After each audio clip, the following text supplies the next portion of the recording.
Magandang araw mga kaibigan. Pag-usapan natin ang reaksyon ni VP Inday Sara doon sa announcement ng Administrasyong Marcos na magbebenta sila ng 20 pesos per kilong bigas sa Visayas, Siquijor, Aklan, and Leyte. Tama ba yung Aklan? Okay. Kanina, nag-close door meeting sina Pangulong Marcos Jr. And 4 governors sa Visayas doon sa provincial capital ng Cebu. At lumalabas ngayon ang napagkasunduan is magbebenta ng 20 pesos per kilong bigas starting next week. Okay, so ito, pakinggan natin ang reaction ni VP Inday Sara. Ano naman nila yung mga tao sa 20 pesos per kilo na bigas? At magdududa ka dahil bakit Visayas lang? Kaya, hindi ba simulan ko. Binubudol na naman nila yung mga tao sa 20 pesos per kilo Binubudol na bigas? At magdududa ka dahil bakit Visayas lang? Hindi ba nagugutom yung mga tiga Mindanao? Hindi ba nagugutom yung mga tiga Luzon? Bakit 20 pesos per kilo lang dito sa Visayas? At bakit merong meeting sa Cebu Capitol ang lahat ng mga governors o karamihan ng mga governors sa Visayas? So baka may problema sila sa boto dito sa Visayas.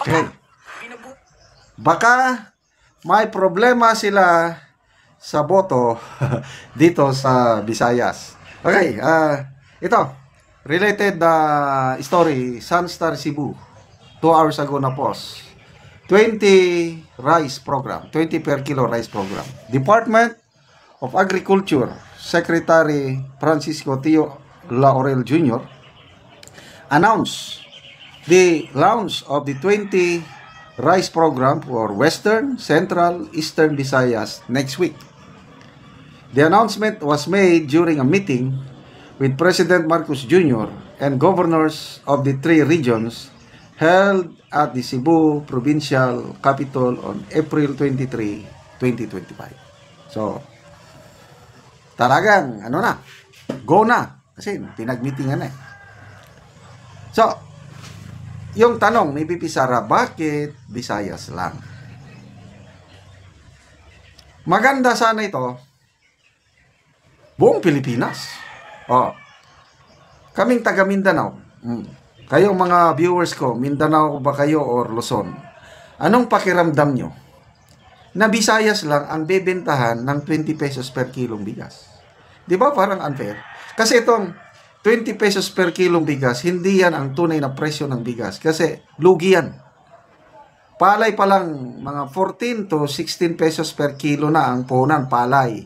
Imiling mo pa, kaya aabot na more than 30 pesos ang 30 pesos na ang puhunan ng 1 kilong bigas. Kung magbebenta ang gobyerno ng 20, subsidize na yan. So, yun nga ang tanong. Bakit Visayas lang? Dapat parehasin nyo na lahat ng probinsya ng Pilipinas, bentahan nyo na lang ng 20 pesos per kilong bigas para naman everybody happy. Hindi yung Visayas lang. Yun ang nakakapagtaka. Dahil marami ring naghihirap sa Luzon and Mindanao.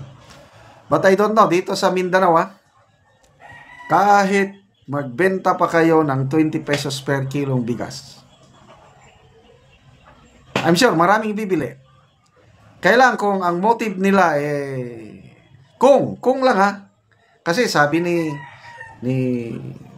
VP Inday Sara, baka may problema sila sa boto sa Visayas.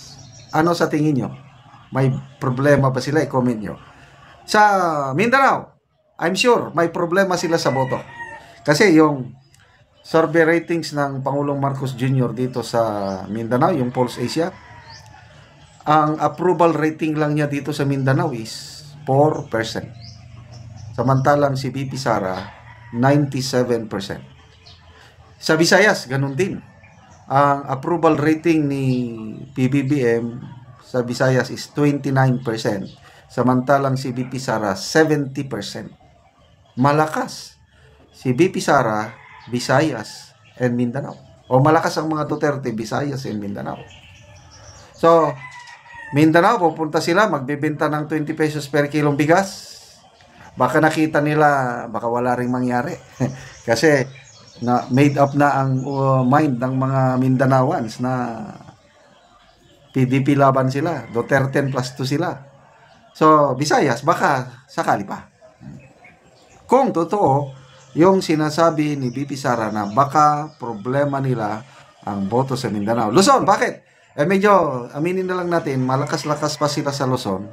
Although, bumaba na rin ang rating ni PBBM, bumagsak na rin sa Luzon, lalo-lalo na sa National Capital Region. Okay, magbasa lang ako sa mga comment. Basta sabi, binobodol nila ang mga tao. Yan ang reaksyon ni VP Inday Sara. Dito, basa tayo. Ren Espina, program, does it mean just for a limited time, right?